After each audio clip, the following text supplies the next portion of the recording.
you couldn't take time and do it because you had to step up. Right. That's exactly And right. it's okay. It's wasn't a problem or an issue, but it's something you have to do. Yeah. Absolutely.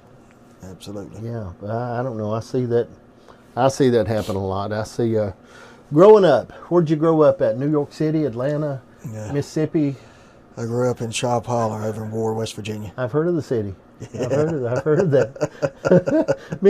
me and my grandson talk about it. I say something about going up Shop Holler. He said, "Oh, so you left the city of Warren, went up?" I said, "Yes, I left the city of Warren, went up Shop Holler sleigh ride." That's right. I said, the best place to sleigh ride in the world.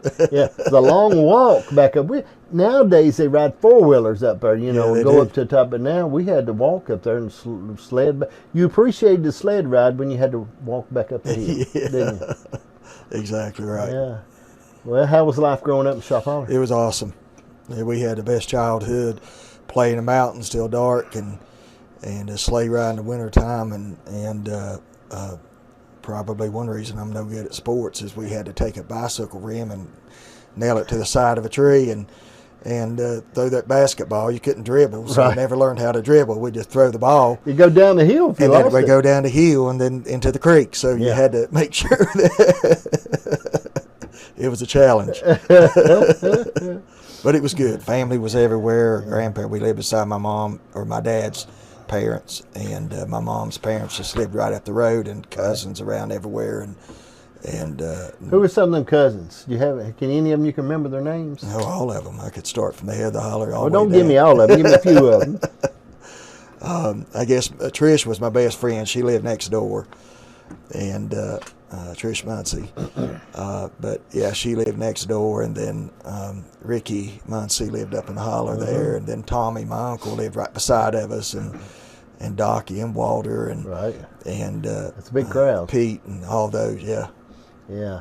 And if you got in a fight, everybody's in trouble, wasn't they? If you had any kind of altercations, it was absolutely. It was a problem. Yeah, they all stuck together.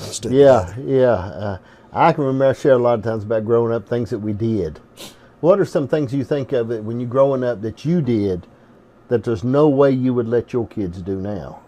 Oh yeah, we'd go in the mountains and we dig in rock piles, and snakes were everywhere. And I was talking to my mom about this the other day. I'm like, I don't know how we didn't get eat up with a snake. I mean, we saw them all the time, but we'd get and play in the mountains and swing on grapevine. I actually broke my wrist swinging on the grapevine. They break sometimes too, wouldn't they? Yeah, grapevines. I can remember rolling down the hill. Oh yeah, absolutely.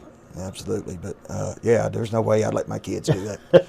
Slide on one of them sleds. I broke 3 ribs sliding on a sled. But it was fun.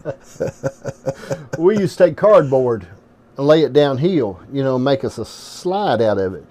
Yeah. And put you some nails in it to hold it together on the sides, and man, you slide down it. One time I was sliding down that, and all of a sudden something went, ooh, I thought, what in the world? And I slid over a broken bottle glass, and it cut my rear end. Right up my butt cheek. Okay? And I remember reaching back there and pulling my hand out and it bleeding. And I took off running to the house like you'd shot me with a gun. I remember Mom had to take me. I think she took me to Doc Carr. She took me, and he sewed me up. Yeah. I said, that's the only way they'll be able to recognize my body if I'm in an accident. I got stitches